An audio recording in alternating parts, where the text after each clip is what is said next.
You're listening to the Motor Mouth. Hello. You guys are the best. Man, you guys are insane, hilarious, and the best stuff I've ever seen. That's right, Chris and Ray.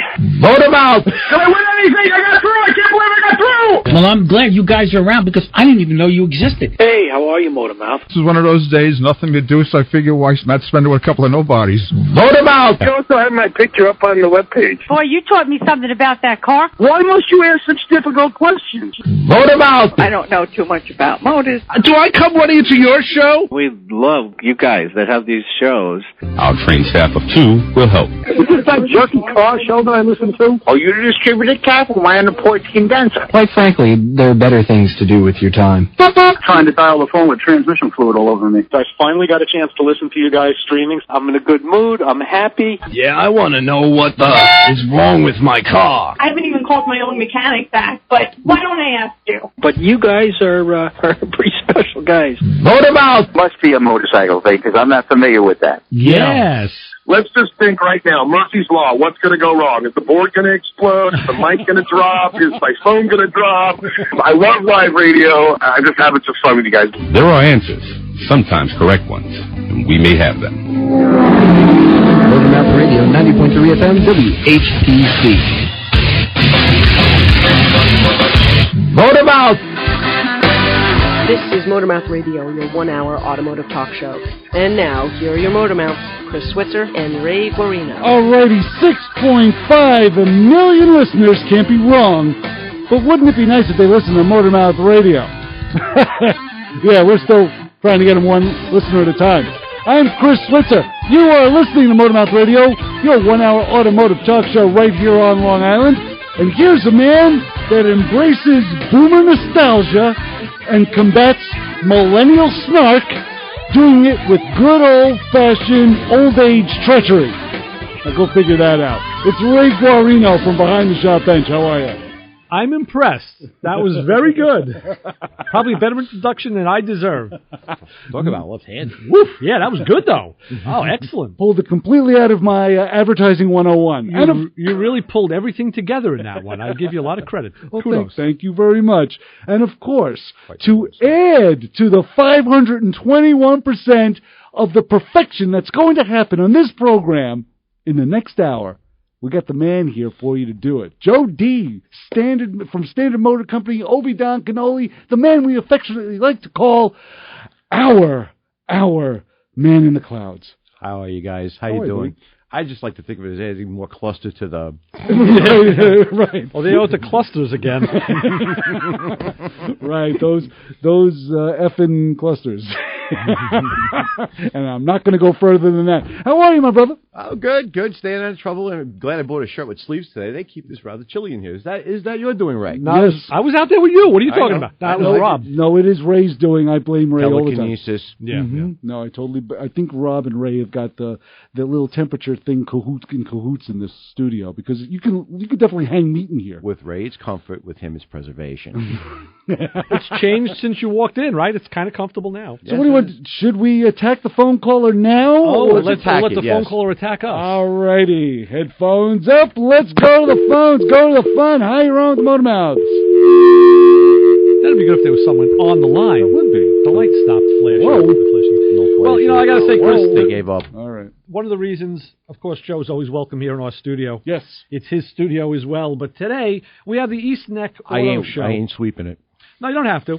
We don't either. We leave more than we take. Well, sometimes. The 8th annual Rods and Race Car Show out at East Neck Auto Service on Route 109 today, John Corecci's Goodyear shop, is on today. So, of course, Joe is going to bomb out there with us. Nice. Oh, yeah. Thunder on the Island, they call it. Of course, our good friend and compatriot Dennis Quitoni, the big DQ, puts it all together, arranges it, gets the racers and the cars involved. John just cleans out his whole shop and dedicates the place and comes in on a Sunday. So believe me, that's just as big as putting the thing on. Yes, but John, dedicated guys. He's a great host. John still stands around. He holds his ring out. He's got the king hat on. He's got the staff, the red carpet. John puts on a good show too. Yeah. Mm-hmm. But anyway, that's out at 89 Route 109, West Babylon, New York. You can go just listen when you go down 109, you can listen and hear the cars. And now they have a Top Fuel motorcycle there today as well, which is a first. Dennis branched out into the two-wheel world. Did Dennis actually say when it was going? They were going to light that thing up? No, they do it throughout the day. You know, because people come to see and hear the cars, and now in this case the bike. So you don't want to do it all at once. You don't want to do it early, and then everybody late feels they got gypped. So they'll do it, and a lot of the car owners are nice about it. They'll light the thing off a few times during the day. Really? You know, and it's on their dime, too. So nitro isn't cheap. So. And we get there late, so we get there after 2 o'clock. So we get the tail end of the show. Right. And everybody goes, "Oh, these guys again? Oh, for crying out loud!" You know, you don't get them early. They're all usually tired when we see them. Right. That way they're on their guard a little less. Right. That's for sure. 516-572-7440 is the phone number. We have a full hour here to take your calls, find out what's wrong with your vehicle or what's wrong with you. Because we got Joe D here from Standard Motor Products. He's ready, stretching all the and the blah blah blahs to answer your calls. Right. You know, fellas. For a second there, I was kind of stuck on blah blah blah, and I was trying. I was like, okay. I got my tingle all tungled up there. Joe's alternate dictionary kicked in, and then it went, huh? So. The word salad had a little bit too much dressing. 516-572-7440. Yeah. Perhaps you should have taken the 500 milligram tablet. Tell me about it. Yeah, too many candy bars this morning. An interesting situation I came across this week that I want to throw out to you guys. All right. I was at the East Rockaway Cruise Night on Monday night down in East Rockaway. I went to see Dennis's band, and my buddy Jeff, the glass guy, was parked. Well, he was already parked. I parked next to him. He's got a '58.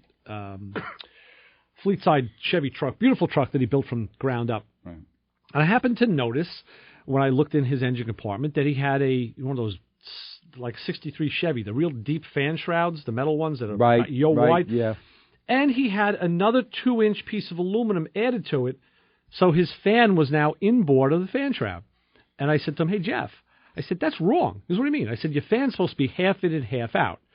And I showed him my car. I said, "Like this. That way it pulls the there is an optimal depth for that, yes." Yeah, and usually it's about half in, half out. And he says, "Wow, well," he goes, "I always thought it had to be in." I'm like, "Yeah, we all did."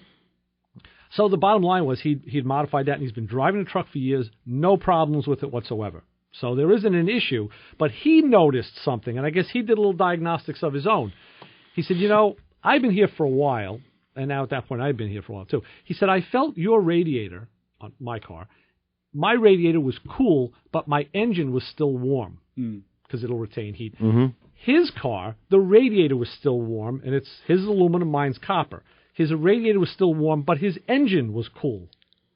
Just the opposite. And I scratched my head and said, I wish I could make sense of this and say what the heck I was seeing, but I can't. I'm not even sure if that actually is a function of because if it was a function of the airflow, because there was no airflow at that time. No, there was steady unless static. The radiator was way more efficient on one of the vehicles than the other. Well, we got into We got into that discussion, and I told him what Bill Carberry told us, which I ran with. As was get out of my shop. Well, he was here, so he couldn't really say that. Oh, okay. As copper being definitely a better conductor of heat than aluminum. Yes. Right. All day, every day. Mm-hmm. And I ran down him the modifications that Bill did to my radiator and made sense. And Jeff has an aftermarket, like a desert cooler aluminum radiator. Mm-hmm. But interesting, his radiator was still not hot, just warm to the touch. And mine, you could grab the top tank, put your hand on my valve cover, and it was warm. His valve cover was cool. I don't know. So I just want to throw it out there, just an observance I made. And mind you both got there at the same time, correct? No, Jeff was there before me. I pulled up and parked next to Jeff. But then when this came up, I had been there a while, because now my radiator had been cooled. I didn't notice how long of a while, maybe an hour, hour and a half. Mm-hmm. I mean, I know my car stays warm. The fenders stay warm for a good while. That's why I opened the hood all the time. How much air does he have around? Like, is that engine sitting in like this engine compartment that you could literally stand next to it? That's a truck. It's a 58 truck. So there's maybe you got room. Airflow around it more so than your vehicle. I have a lot of airflow vehicle. around mine too, though. But he's got a bigger grill. Mm-hmm. Right. I don't know. I just throwing it out there, just something odd that we saw. Yeah, ambient air has a lot to do with it, because I know sometimes I look for problems with a vehicle that happen when they're hot, and they sit there with the shop or whoever sits there with the hood open, idling it, and nothing ever happens. Of course, because you're looking at it. You shut the hood. Now all of a sudden I actually stuck a thermocouple Mm-hmm. J or a K type? K-type. Nice. K-type. Very good. I stuck a thermocouple in there, and the underhood temperature, and this was like an Oldsmobile 88, but I think it was fairly typical of your, like, say, early 90s front-wheel drive car, was it raised the underhood temperature by almost 50 degrees. After the car was shut off? It retained it. But at that, no, I'm talking about sitting there idling. Oh, just open idling. versus idling, and then it retained it long afterward. And at that point, I finally ticked off the ignition module I was gunning for. Yeah. So well, good. You found one problem. So what happens was when you close the hood on the vehicle, you raise the temperature about 50 degrees, according to the coupler, and that was enough to set off the ignition module? That is correct. Ah. You know, on that note, I had a problem a couple of years ago with my Fiat. I would drive the car from work to pick up my daughter at high school. It was like an 8-mile drive. I'd shut the car off, and I'd sit there and read a magazine for 15 minutes because I was always there early, and the car would never restart. Had a problem restarting. And then one day I opened the hood, looked around, and then I waited, and it did restart. So when I got there, I said, let me try something. I got there, I stopped the car, and I just popped the hood open. It hinges from the front. It's a clamshell. Distributor and everything is in the back. And then the car would restart. And I said, ignition module. It's cooling off. Module in that car happens to be behind the coil, mounted on a heat sink, a finned heat sink on the fender well, and it's a GM 4-pin module. Yes, those are pretty much the standard of the world back in the day. And I tested it with my module tester. Well, GM owned 33% of Fiat back then, so they sourced out. They should have sourced out a lot more than the ignition module. But I used to find them things in Jaguars, all kinds of stuff. Yeah, they were just. It was just a nice, simple, compact little unit compared to some of the other stuff with like tubes and water cooling. Well, it tested good, but I said, okay, I'm testing it on a bench. I changed it anyway, and the problem happened again. Ooh. It ended up, it was an electrical component. It was the pickup coil in the distributor, which is further back, actually, and subjected to engine heat. But the same thing happened. When I let the hood open, it would cool, and it would restart. I guess the lamination on the wires degraded. 2 wires must have, it's really the same probably wire. Shorted, yeah. Shorted, and then when it cooled, it It's amazing what back. a few degrees could, before something actually makes contact or breaks contact with that you don't want. And then you just get it back to what you consider its normal operating temperature, and bang, done. Right. I mean, there's plenty of times where certain Hondas, early 2000s, late 90s, the main relay, what they call the PGMFI relay, intermittent stalling, all kinds of stupidity, never happens. And on a summer's day, the last thing you really want to do, I would get in the car and I would turn the heater on full blast and shut the door with something that I can get back into the car, because rule number 1 is always leave the window open in the shop if the car has got the key in it. But sure enough, you could actually tick one of those off by getting them hot, and then it would just puke. Open the door, blow some air on it, car starts again. Right. You can do the same thing with a hairdryer most times. Do I look like I have a hairdryer? You got the hair. I got hair, but I don't have a dryer. It's what they have open windows for. Well, all right, a heat gun for heat shrink tubing. That works very well, too. That's localized heat. Yeah, that. You could use the Burns-O-Matic, too. That always works. They don't let me have fire or shop objects. Set the rug on fire. Good idea. Smart guys. 516-572-7440. There's your phone number. You can actually watch this program, believe it or not. You can watch Joe and Ray point fingers at each other on vaughnlive.tv/Motormouth Radio. You can check it out. You can also go to the Motormouth Radio website, where there's a button conveniently located right under the header where you can click on it and it'll automatically bring you to it. Plus, you can call us, 516-572-7440. You can also check us out on iHeartRadio. You can check us out on Performance Motorsports Network. Should we take a break? And you know what else people can do? What? Since we realized many people don't listen to this show live, they listen on a download or a podcast, they listen off the website some later time. Sometimes it's a month later. We encourage people that when you hear a topic that we talked about, be it today or another show, and even though time has elapsed, feel free to call or write us to revisit that topic, because we talk about the same old crap over and over again anyway, so it's not going to matter. And just like Kevin from Massapequa last week, brought the show right back. He produced this program. The last 10 minutes were produced by Kevin. He brought back a topic that I only brought up a week or so ago, and then I said, huh? But, we'll work with you on it. It's all right. We'll dope it out. And I'll tell you what, when we come back from break, I'm going to give you guys a small tool quiz. It's going to be the right tool for the job. We'll see if you guys can figure it out. I have a small tool, Ray. Well, that's why I was looking at you. Thank you. I figured Joe might know the answer. But do you really have to have the polishing cloth right there on the counter? Sorry. Microfiber. It makes it bigger, Joe. 516-572-7440. There's phone number. Where's my 10-foot pole so I can't touch anything? Also, the Motormouth Radio Honor Group of the Hour, drivers that pick up a nail in their tire. That's right. If you picked one up, you hear that clicking noise, click, click, click. It's not a rock, funky. It's a nail in your tire. And before you go over to the tire shop to get that fixed, celebrate by patting yourself on the back. You're part of the Motormouth Radio Honor Group of the Hour. So keep it where you got it. Got a lot more of this mess coming your way right here on this fine, upstanding automotive program. We'll be back with answers to your car questions. Give us a call at 516-572-7440. Oh, I should have said the Motormouth thing. WHPC 90.3, the radio voice of Nassau Community College, is looking for individuals, businesses, charities, or organizations in our local and global community that would like to donate to support our radio station. Whether you listen locally or online, here is how it works. Go to our webpage at ncc.edu/WHPC and click Donate Now. Or if you prefer, you can send a check to WHPC Radio, 1 Education Drive, Garden City, New York, 11530. Make check payable to the NCC Foundation. In the memo of your check, write WHPC Donate Now. Any contributions will help defray our operating costs, and it's tax deductible. This message was brought to you by the radio voice of Nassau Community College, streaming online at ncc.edu/WHPC. Let the Motormouths help you with all of your car questions at 516-572-7440. All righty, we're back. We're bad. It's Motormouth Radio, your one-stop shopping for all things automotive. We're right here for you. 516-572-7440. That exotic voice you hear is Joe D. He's here with us in the studio. Ray Guarino, I'm Chris Switzer. Remember, we're heading out to the East next show after this to shake hands, kiss babies, and watch everybody walk around Ray's GTO and point. Well, we used to kiss babies. Kiss hands and shake babies, yes, but kiss hands. Yeah. And we went to jail for that. Hey, we get there's Sausage and Peppers heroes out there too, though, so that's good. That's a different kind of shaking. Yeah, and bacon. Right, shaking the sausage. 516-572-7440.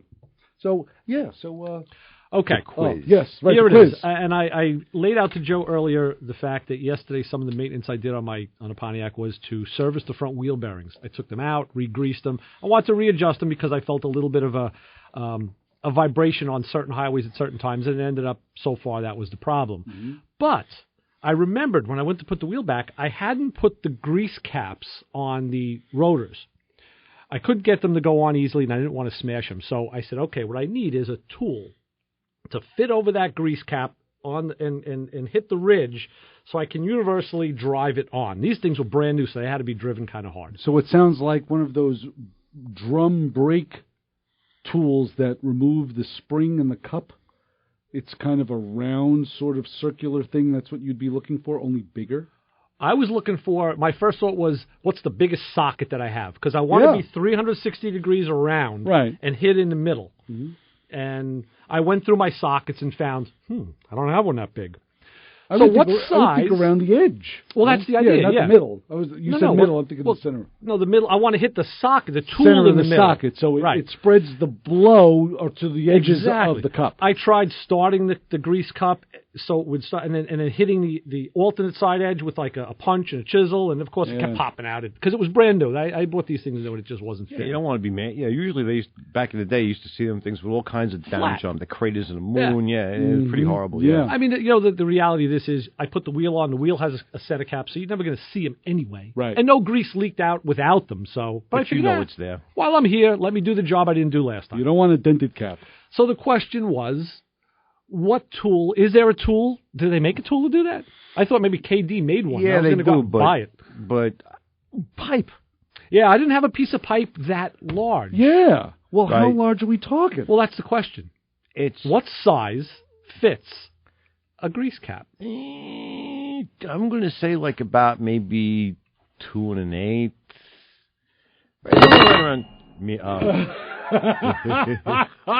Knees 1 3/4. Okay. The closed end of this wrench let me fits perfectly Let me just show over a grease cap. Nice. Let me just show off Ray's wrench here. And with alternate That's like the whack. beginning of Star Wars, where the big Star Cruiser comes Yeah. over and like takes up Right. the entire The screen. Millennium Falcon, yeah. Here's the size right here. 1 3/4. I would have said about 36 millimeters. No, Probably smaller wasn't big enough. Because I have what's a Honda axle nut, 32 millimeters or 34? It's like 32, yeah. I have that socket, and then I have 1 or 2 larger. Didn't do it. That's a nice Mama Luke wrench there you got there, Ray. Right? These guys I bought 30 years ago from Harbor Freight when you had to do it via mail. And this is probably the first time you used it. They had a set of these that go from 1 1/8 up to, I think, 2 inches or 2. Came in a box, and it was like, free shipping. Great. I ordered these things, I think it was $60. Right, 2 guys had to show up with it. They dropped it on my door. The box was mangled. And I tell you, just for the free shipping alone, you got to get something like this because, But the funny thing is, that's like 3 gallons of gas to deliver. Yeah. The funny thing is, hold it back up again. You look like you're smaller because you're holding that wrench. It's like now you're miniature. It's like Lily Tomlin in the rocking chair, right? Yeah, that's no joke. So what do you do with these things? You don't use them. I used one once for compressor fittings on the air compressor, not a. I used a 1 3/4 inch wrench once. Well, I did just use the 1 1/16 to tighten suspension bolts on the car, but still, I have them hanging on a pegboard in the garage, and I put stuff over them because they just sit. You can't put them in a toolbox. You got to wipe the dust off them. You need a mammoth box. That's it. So 1 3/4 is the answer. Let's go to the phones. Let's go to the fun. Hi, you're on with the Motor Mouths. Morning, Motor Mouth. This is Jonathan from Manhattan. I have a 91 Buick Park Avenue, and my head gasket's blue. Is that something that could be fixed or no good? Who is this again? We missed your name. Jonathan. Jonathan. From Manhattan, Upper West Side. Oh, okay. How are you listening to us, Jonathan? Beautiful show. I like the advice you give to the people. You sure you're listening to the right show? Okay, yes, I'm of sorry. course, the Motor Mount. Very good. Anyway, my Park Avenue, the head gasket's blue. I don't know what to do now. Both head gaskets blue? Yes. Oh, boy. Well, yeah, it's definitely a repair job. How many miles on the car? Pardon me? How many miles on the car? 300,000. Well, now you have that typical dilemma. Do you repair it? The cheapest car to buy is the one you already own. So do you put repair money into it and go on your merry way, hoping for another 300,000, or do you say, you know what, this is the straw that broke the camel's back. Time to buy another vehicle. You have any clue how much that would cost with the engine, to the head gaskets? Well, I'm going to throw this over to Joe in a minute, but I will preface it by saying, did the car overheat? Yes, it did. I had radiator full of antifreeze and also the reservoir, and I see the needle moving past the red, and it came on red, and I pulled over. Yeah. The best case scenario would be maybe just a slight warpage on the heads. Worst case scenario could be a lot worse than that. Joe, what do you... Sure. In other words, you didn't drive it very far like that. No, maybe half a mile after the red light came on. Well, all right. And you're pretty sure you have a head gasket problem because somebody diagnosed it like that? No, the guy said here he saw the white smoke coming out of the tailpipe. Yeah. Right, yeah, which is usually pretty and much also the death under sign. the hood it was also steaming. Well, steaming under the hood isn't that big a deal. The stuff out the tailpipe, that's a baddie right there. And then I broke down and I tried to restart. I couldn't do it. I had to let it cool off for over an hour. Yeah, I mean, once you get past a certain temperature, which typically for an engine like that is approximately 260 degrees, you ain't you're not gonna, especially an engine with that many miles on it. Yes. That job is probably a good about 9 hours. And at least $100 an hour. At $90 right. an hour. Plus the gasket set and whatever. The parts, and that's So assuming. you're talking about $1,500 roughly. Yeah, you have head resurfacing if the heads are savable. Right. Okay. No, you're better off putting a new engine, an old engine in there. I was just about to say, with that many miles on it. Does the transmission come with an engine? I don't know. They usually would sell it broken up, which is fine too. Although I would suggest that you may want to service the transmission too, because that fluid is probably probably a nice dark chocolate, you know. Yeah, and okay. Because that overheated as well. Plus it was overheated by going through the radiator. So I don't think I'm going to bother fixing it. I might look for another used car. How's the rest of the car, though? Is the rest of the car in good shape? A lot of stuff. I had this problem, too, with the transmission fluid leaking. Everywhere I park, I see a little spot on the ground, and I put the dipstick in. I could barely see any fluid on the bottom. Oh, boy. Okay. Yeah. There's a lot going on there. Yeah, It might be time to retire it. Bad, you know. Yeah, we're talking about useful life of a vehicle, and I think you're approaching it on that one. I think it's giving you good service. Yeah, okay. Yeah. Those 3800s are pretty help. bulletproof. Okay, it's a beautiful show you're having. Well, thank you. Thank you, Jonathan. Yes, thank you, and keep listening. Thank you very much. Yeah, I will. That's very good kind. Good day. Okay. Take care. Bye-bye. 516-572-7440. There's a phone number to get a hold of us right here at Motormouth Radio. Always willing to give good advice with Ray, Joe, Chris. We're all here for you. 516-572-7440. Yeah. You didn't say that we usually don't, but we're always willing to. Always we're willing to try. The heart's in the right place. Right. But, Always, but yeah, once you got something with like 300,000 miles and yeah, and yeah, Joe, I'm with you all the way on those V6s. I love them. Yeah. Them 3800s are bulletproof. It takes a lot. It takes a lot to kill one of those, but I have a feeling that thing's been running hot for a while. You know, well, he said a half an hour. Jonathan said right, but maybe like if a thermostat or one of those the cooling fans, which are always kind of fun. Mm-hmm. That thing might have been running like say 230 or whatever, and not throwing the light on for a while. Yeah, and below threshold. Yeah, and then if you just keep it there long enough, it'll eventually take its toll until it finally says kablooey. The good thing is those cars are available. You can find a replacement one of those around. Yeah, you can swing another motor. Usually they were adult-driven and owned and not beaten up. I mean, as a used car, I think that's one of the best bangs for the buck out there. I think you're right. Anything with the 3800, anything that, and especially those cars are luxurious to boot. Right. I have a Park Avenue family. I think it's a great car. Not to mention, very few of them are hot rodded. We saw them for sale at Belmore a couple of weeks ago. Guy wanted $8,000 for that thing. I know. Mees. Yeah, well. Back to the phones. Back to the fun. How you on with the Motormouths? Yeah, how you doing, Motormouth? It's Joe from Lynbrook again. Hey, what's up, Joe? How's the Odyssey? Not good today. Not good today. Uh-oh. Well, right. I got a problem every time I hit the accelerator. The car's not moving too good. She's starting to stutter a little bit. I got a feeling the exhaust pipe is going. Well, didn't you say the exhaust pipe was all rotted out on it? Yeah, basically, when my daughter's driving it, she drove it to work, and she says it's making a loud noise in the exhaust, so I got a feeling she's gone now. Hey, Joe, does your daughter work at White Castle in Lynbrook? No, she does Ah, not. too bad. Okay. Well, I was going to work a deal out with you, but forget it now. What do you want to buy the car? What do you got for me? What do you want to trade with me, Joe? I know you got something. We got a Honda that looking for a home. She's one of a kind. She has 3-row seating. Yeah, well, I talked to Ronnie already, so forget that. Well, maybe we could talk to Jonathan. He's got a... Ronnie's put me under the bus, what you're trying to say. Ronnie ratted me out, huh? You ratted yourself out. Come on. We got Jonathan, who's got a Park Avenue with a blown motor and transmission. How about that? No, I can't work on no Park Avenue. You know those parts are too expensive, sir. Oh, no, but a Honda is very economy when it comes down to buying parts for it. No, that's not really cheap either, because for that clutch sensor, I paid $130 for that. Mm-hmm. It was not economized, that.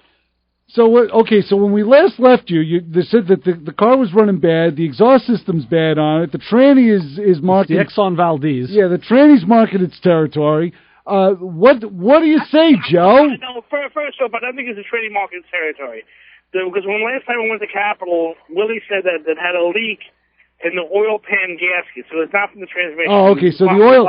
Oh, okay. So, right, so it's leaking from the front of the motor, from the front of the car instead of the middle of the car, or wherever. Well, from the left of the car instead of the right of the car. The transmission's the front, too. It's the front-wheel drive. So right there, too. So the conundrum was to repair the oil pan gasket, you have to drop the exhaust, which is already screwed up in the first place, so we leave that alone. Yeah, so go ahead, Joe. What's up? Is there any way to rig the exhaust pipe so I can close up that front gap before the catalytic converter? That's Tiger the joint wrap? I think they're thinking from right there. That's the joint. Is there any Joe, way okay, here's what we can tell you. There's something it's called Tiger Wrap, but let me tell you this, preface this beforehand.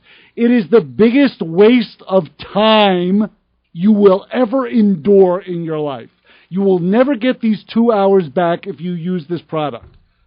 How's that for an endorsement? That's great. Okay. Okay. But is there any type of clamp I could use to hold it together? I was going to say, step one, go get a 6-pack. Yeah. Step two. But get a 6-pack from 1976 when cans were metal. Well, we're working. Neither is You this guys car. are funny. Billy You beer, guys- a 6-pack you of guys Billy are funny. beer. I tell you, you guys crack me No, up. I don't know. I'm You not. think we're kidding, I'm don't only you? half kidding, Joe. I'm only half kidding here. What you do is, depending on how the pipe is routed, you cut the ends off the can.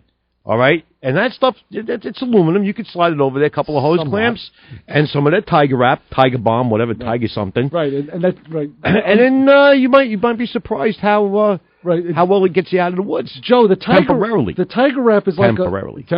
The Tiger wrap is like a fiberglass matting that you dip in some sort of resin. No, you don't dip it. This stuff was impregnated with the glue right. on it. It's got the glue on it, so you have to wrap it around straight out of the box. It's like tar. Something just dawned on me. Did you ever find out what code that was, Joe?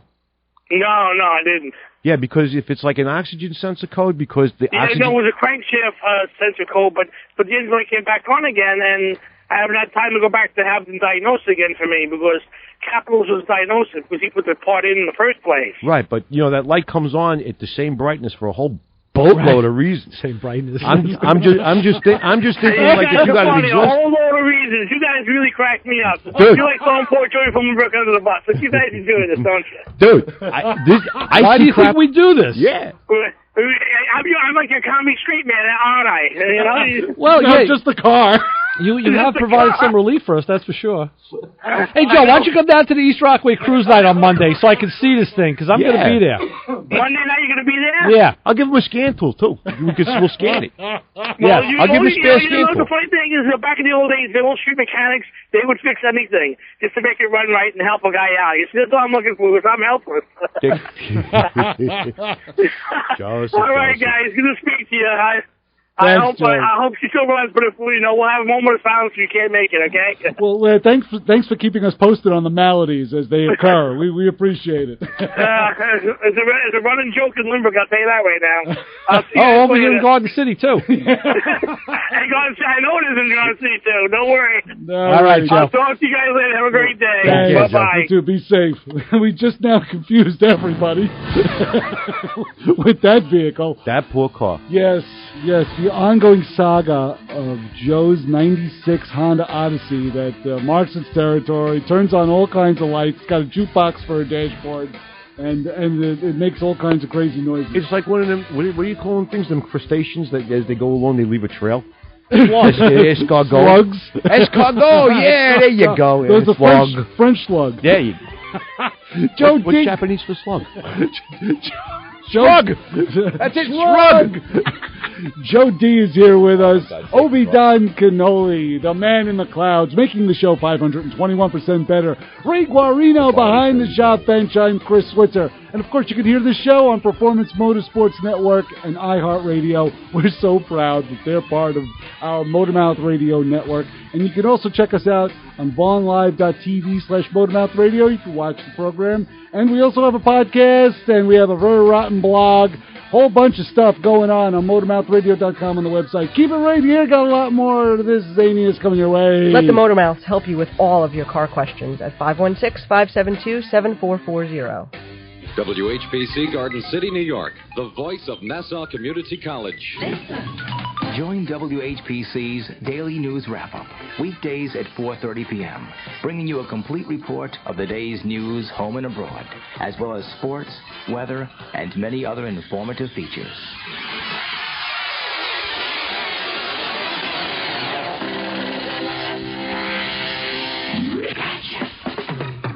We're Long Island's FM alternative. Excuse me. Motormouth Radio. Alrighty, welcome back to Motormouth Radio. We are taking those calls. 516-572-7440. Gentlemen, we're now, I think we're 2 for 2 here. We've killed off a Park Avenue and we've killed off a Honda Odyssey. We're equal opportunity destroyers. That's good. I like that. That's a good tag. We need a European car now, folks. Ruin. Maybe a Korean car. Yeah. In the second half of the program, how many other cars can we pretty much write off the face of the earth? I tell you what, since we have Tech Meister Joe with us, I want to go through a little something I read in Carl Seifert's column, Troubleshooter, in Motor Magazine. It's got to be Motor, yeah. He was talking about alternators.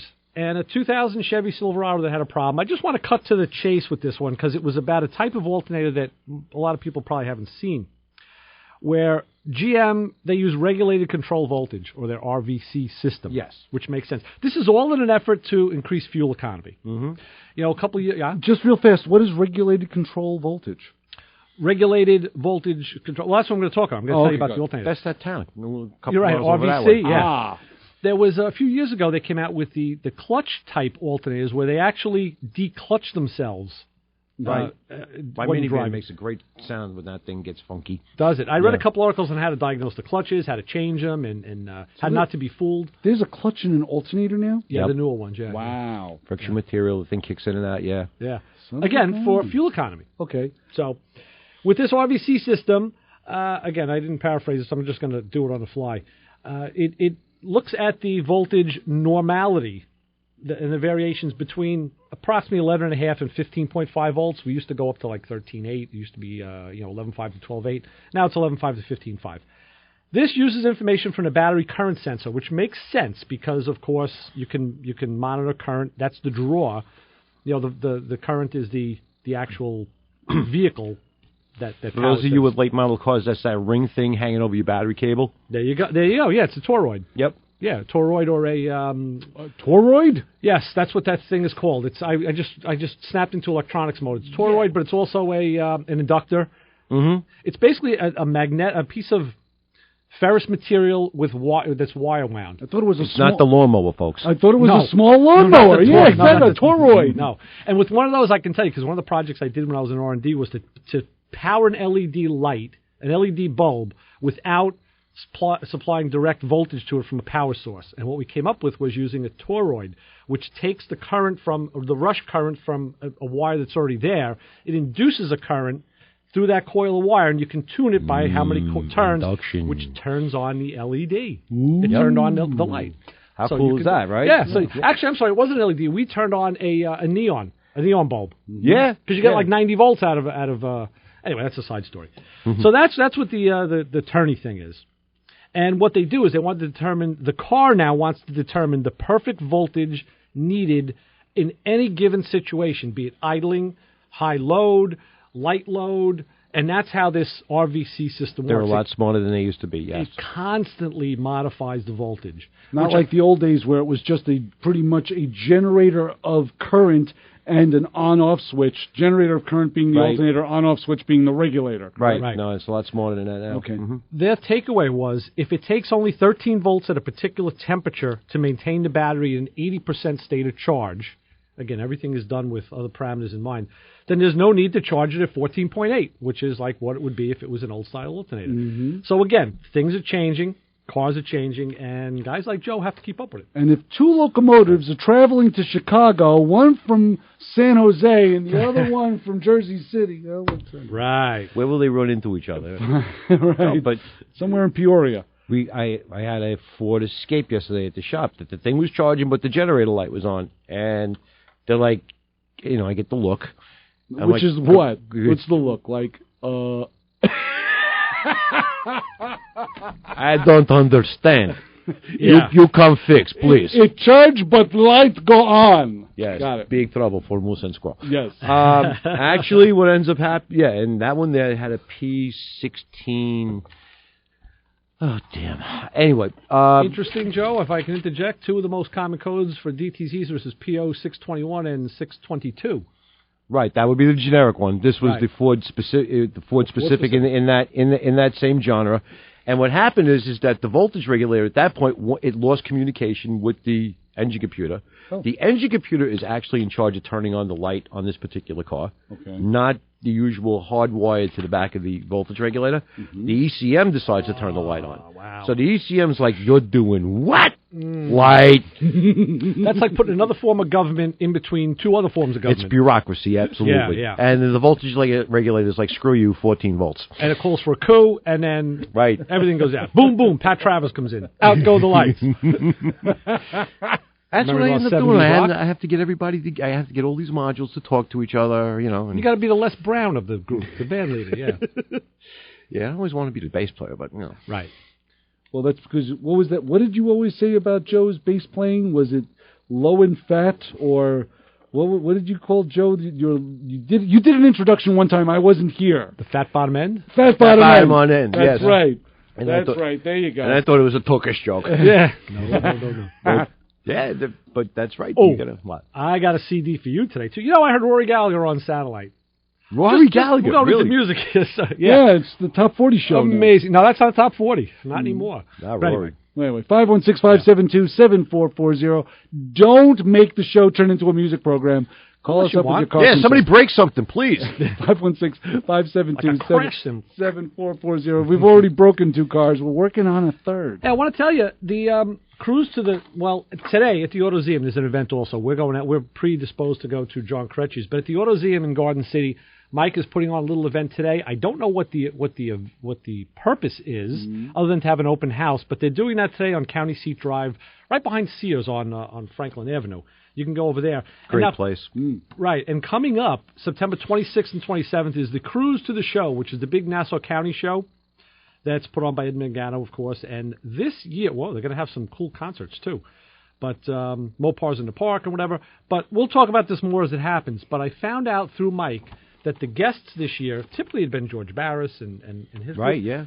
This year, it's Butch Patrick and Pat Priest, who were Eddie and Marilyn Munster. Mm-hmm. And there's another woman, I apologize for not remembering her name. She was the girlfriend of Marty McFly in Back to the Future. Oh, and apparently she's on the circuit, too, and she will be at the show, and they will be on this show.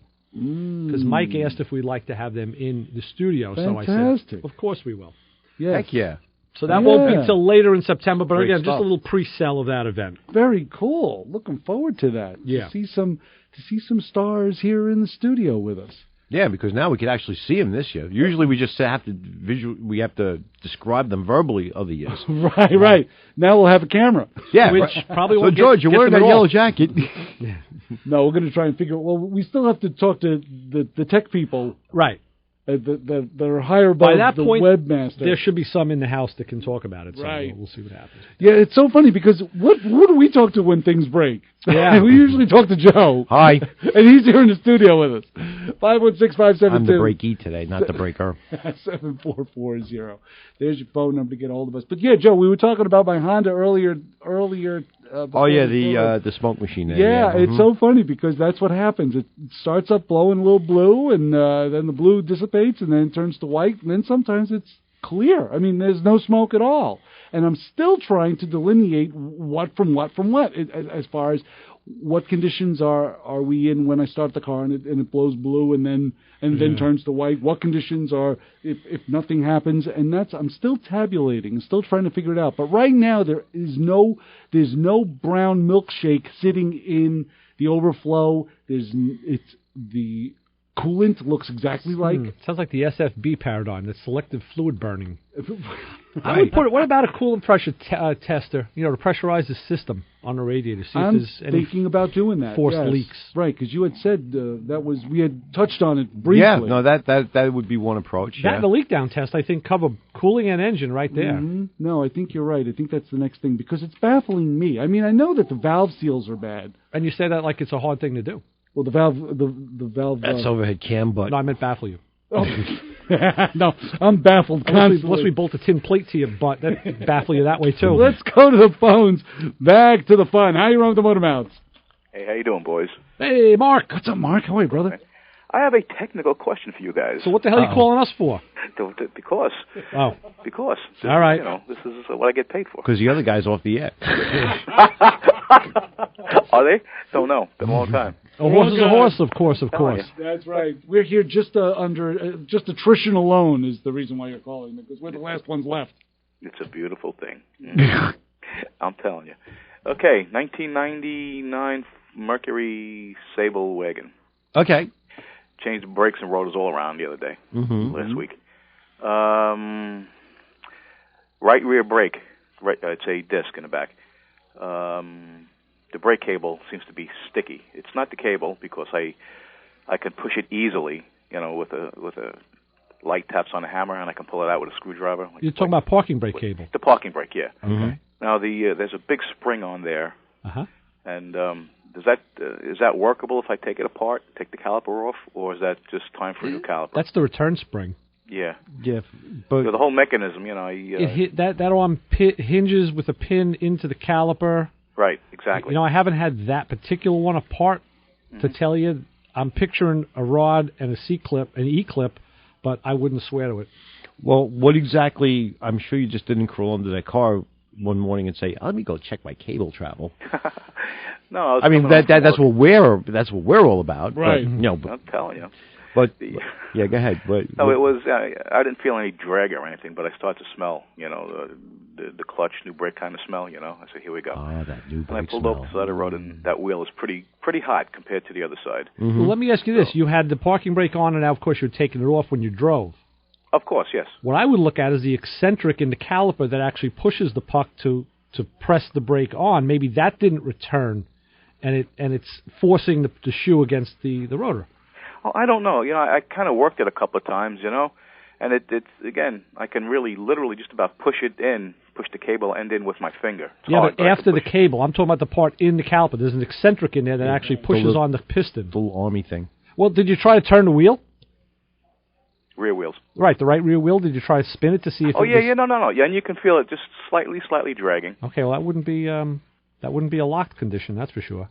No, it's not locked. I mean, the piston went back fine. And by the way, whose idea was it to put those kind of pistons in where you have to turn the darn thing?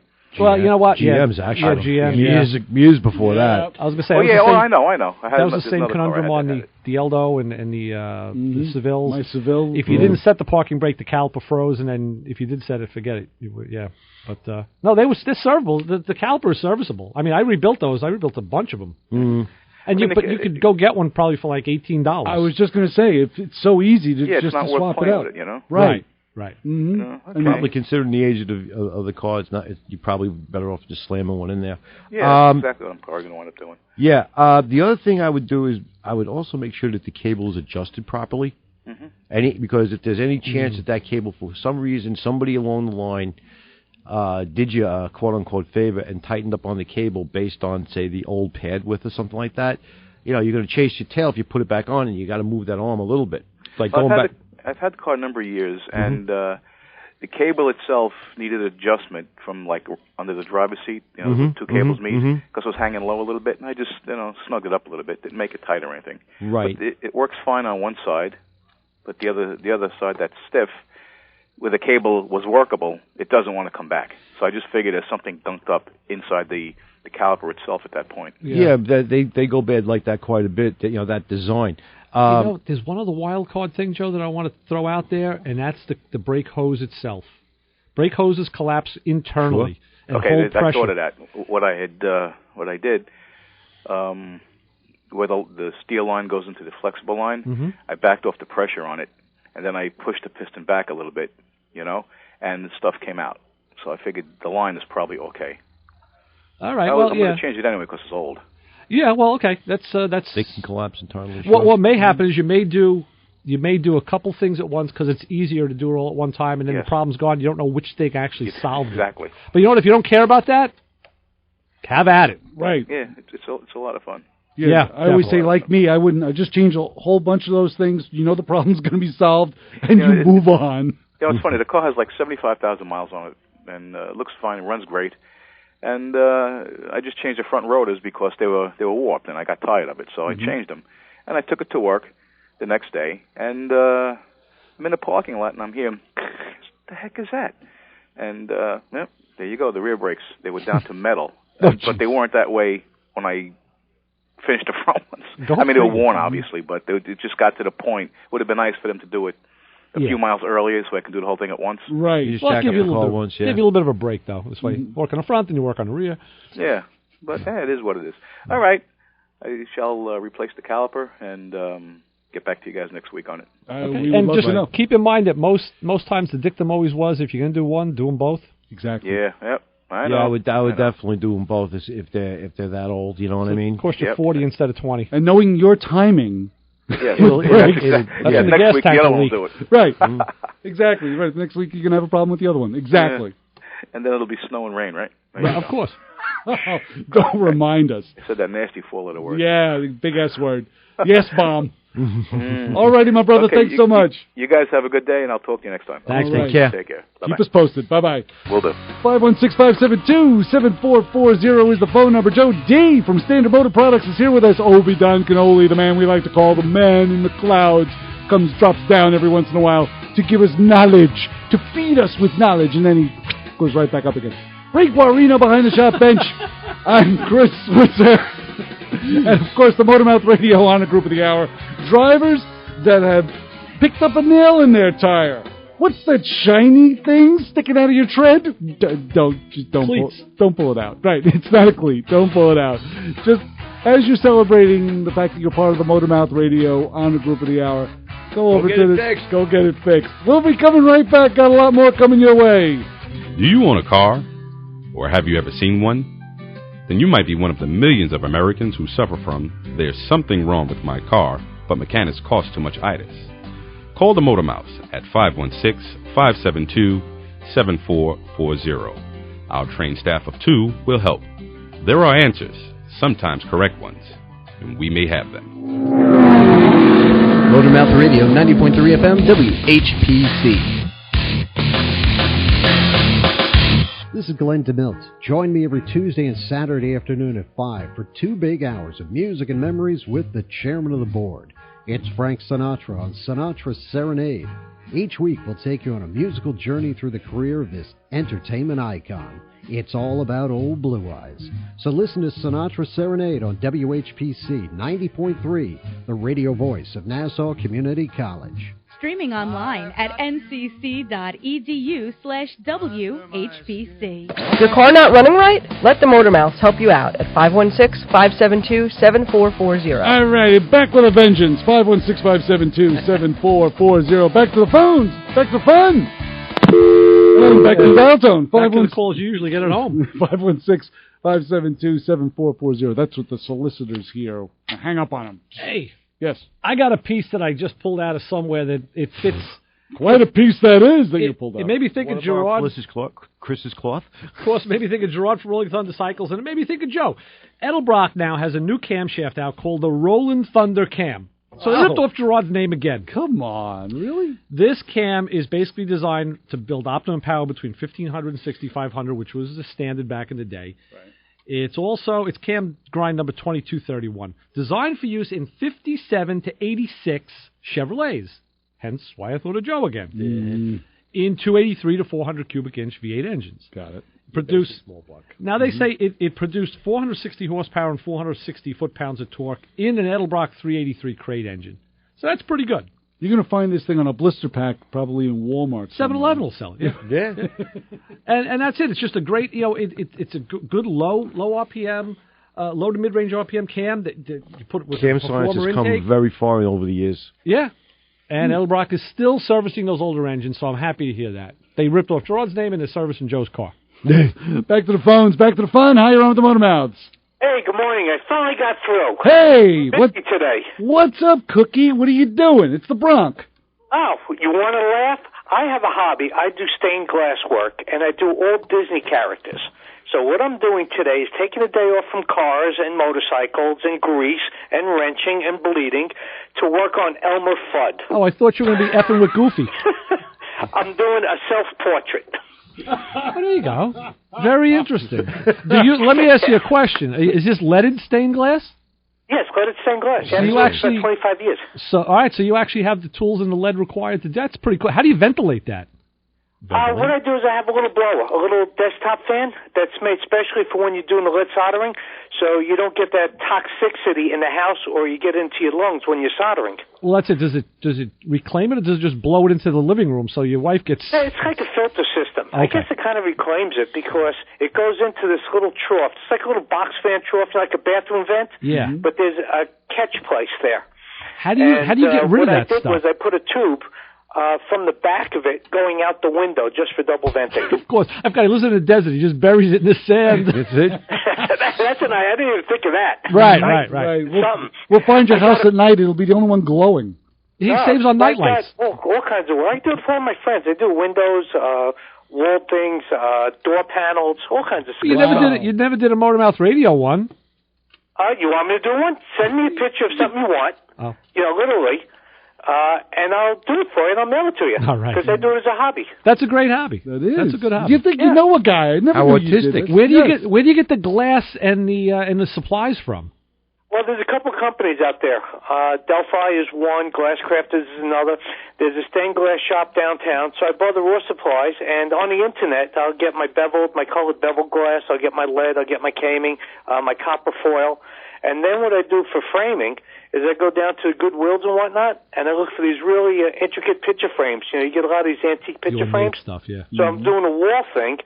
I'll get one of these picture frames, and then I'll use the frame, and then set the glass into the frame. Wow. I'll send you some pictures of all the characters. I did Goofy, Mickey, Daisy Duck, Pluto, Donald Duck, Bugs Bunny, Little Martian Guy. Christ! I did Tweety, so Sylvester, we've got a cross-universe thing Roadrunner, Coyote. Chris, the first thing I think of is the caricatures you drew years ago on a T-shirt. I'm thinking of that. Right, because I do a caricature. I actually can draw a caricature of the Bronx. I've done it in the past. Yes, exactly. Oh, I'll tell you, draw a caricature. It's on the website, Bronx. Yeah, it's right there. Like a wrench or something. Happy, smiling face all the time to look at you. It's on the look under the bio page. It's on the web page. You go to motormouthradio.com. You see there's the characters. There's a character of you. I didn't even think of that one. Yeah. I'll do it. But if you want something for Motormouth Radio, just a little, whatever size, I don't care about the size, just send me a basic drawing. Okay. And I'll do it up for you. You want to do the side of Joe Shagan I don't like, with it. wrenching too much in the garage. I like to take a break, change the seasons. Good idea. Mm-hmm. Right? This way I get away from that, and I come up and I do this, because I'm not a TV guy. I can't sit in front of the TV, get fat, and get stupid, and drink beer. It's just not my idea of a good time. Hey, wait a second.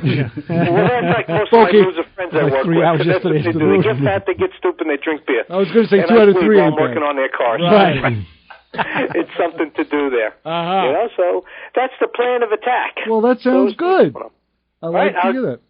I got a question for Thursday's show. Is something you could put out there. Right. When people store their cars, for the wintertime, yes, is it advantageous to overinflate your tires by 10 pounds or not, and why? Well, you're storing the car on the ground? You got it up in the air? No, it's on the ground. It's sitting flat on the ground. Is it advantageous? No jack stands. Right. Unless you have a conventional belted tire, then you put it on jack stands, but that's a whole different topic. Well, in the winter, but with a radial tire on your car, should you overinflate it by 10 pounds while it's sitting in storage for more than 30 days? You're going to lose 1 psi for every 10-degree drop in temperature. So 10 degrees overinflation gives you, 10 pounds overinflation gives you 10 degrees of leeway. Right. Actually, the car should be stored with the bottom of the tire just touching the ground. Okay, so there you go. That's answering part of the question. And I just saw a device in a magazine. It's kind of like an airbag system for your tires. You roll the car onto these things, and it gives it a cushion so the tires don't sit on the ground.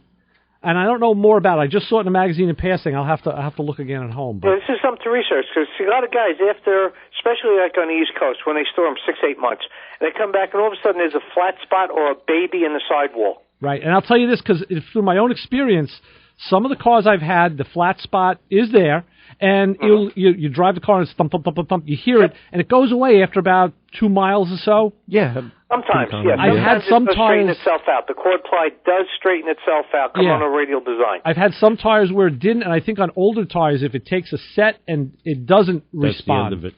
Right. If the tire, and especially out here, more so because of the dryness and the heat, once you get a baby on the side of the tire, you get a bubble, a baby, a ripple, different terms for the same thing. That's it bad. does not go away because it's permanently warped at that position. Right. Correct. And if the tire is over 5 years old, all right, it's more prevalent to it at that point because the rubber is somewhat drier and it's a little more worn. Right, but mostly that the plasticity and the plasticizers that are in the rubber, they're pretty well out of the tire at that point. And then a lot of guys, they use the arm roll on a tire, which is a silicone base. Right. And that is the worst stuff to use unless you use it all the time because that actually pulls plasticizers out of the rubber, so you got to keep putting it back in. So they used to use it on dashboards. prematurely. Bronk, we gotta go. Look at the clock. Anyway, I'll talk to you guys during the week. All righty. It's a different time zone. It's okay. Bye-bye. Yeah. Bye-bye. I was trying to be graceful about it. There was no way to be graceful. There was no way. He was on a roll. I had to shut That was him the down. danger zone. Yeah, the tie is rolling, yeah. Joe D. from Standard Motor Products, thank you so much for Always being a here. pleasure. For Ray Guarino, I'm Chris Switzer. This is Motormouth Radio. We're going to go down to the East Neck Auto Show and check them out. And also, we'll talk on Thursday. And the best advice we can ever give, don't follow us home. See you later. Bye. Bye.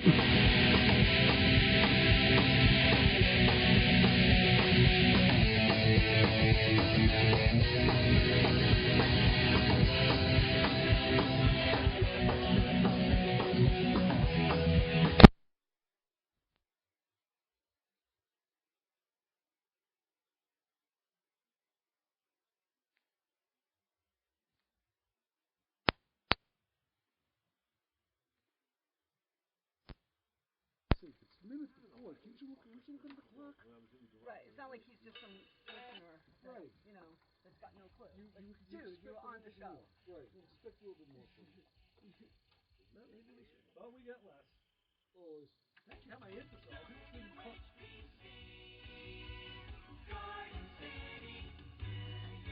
Months from now. Do you guys remember Barney's whole thing about making plans in a relationship? Fourth row.